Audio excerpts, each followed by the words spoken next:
დღეს ისე როგორც არასდროს და მე შემიძლია წინა ხელისუფლების დროინდელ პერიოდსაც შევადარო, გამკაცრებულია, რაც კიდევ ერთი, ასე ვთქვათ, მესიჯია ამ ხალხისთვის, თუნდაც მომხმარებლებისთვის, რომ იმ შემთხვევაში თუ კი ისინი იქნებიან მხილებული, ძალიან მკაცრი იქნება დამოკიდებულება სახელმწიფოს. ეხლა მეორე ამ დადებებს რაც შეეხება. როგორ შეიძლება ადამიანს არ გააჩნდეს იმის შიში, რომ რაღაცა დამალულის დასადებად მიდის და ამას არ მოყვება შედეგი. ხო, წარმოუდგენელია. აქ არსებობს ესეთი სქემა.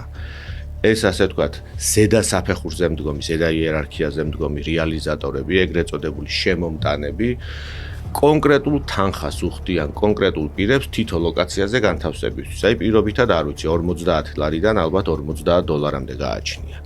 ეს ადამიანები შესაძლებელია საერთოდ თვითონ არ მოიხმარდნენ ნარკოტიკს, მაგრამ არ ვიცი ხა ეკონომიკური სიდუხჭირის თუ სხვა გარემოების გამო თანხდებიან ამ თითქოს და იოლი თანხის მიღებას, დღეში შეუძლიათ 100 ლოკაცია განათავსონ.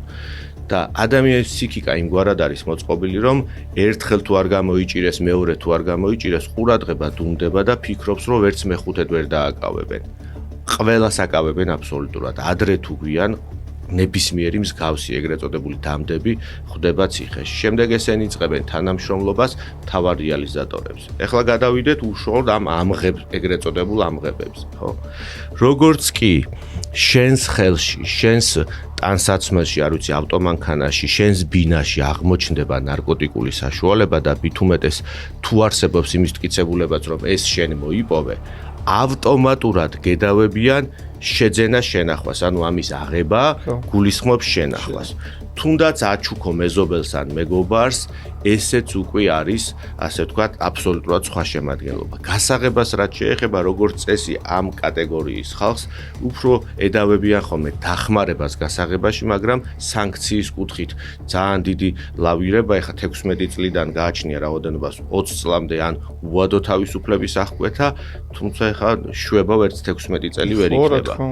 ერთხელ და სამუდამოდ უნდა დაიმახსოვროს ყველამ, რომ არამც და არამც არ შეიძლება ამ სქემაში მონაწილეობა თუნდაც ირიბად. უფრო მეცაც გეტყვით მე. ადრე იყო მაგალითად შემთხვევები, როდესაც აი კონკრეტულ პირებზე, ვიზეც არსებობდა ეს ოპერატიული ინფორმაცია მუშაობდნენ. დღეს მთელ მათ გარემოცვაზე, მეგობრებზე, ოჯახის წევრებზე მიდის დაკვირვება და მუშაობა და ტექნოლოგია როგორი განვითარებულია, კარგად მოგეხსენებათ.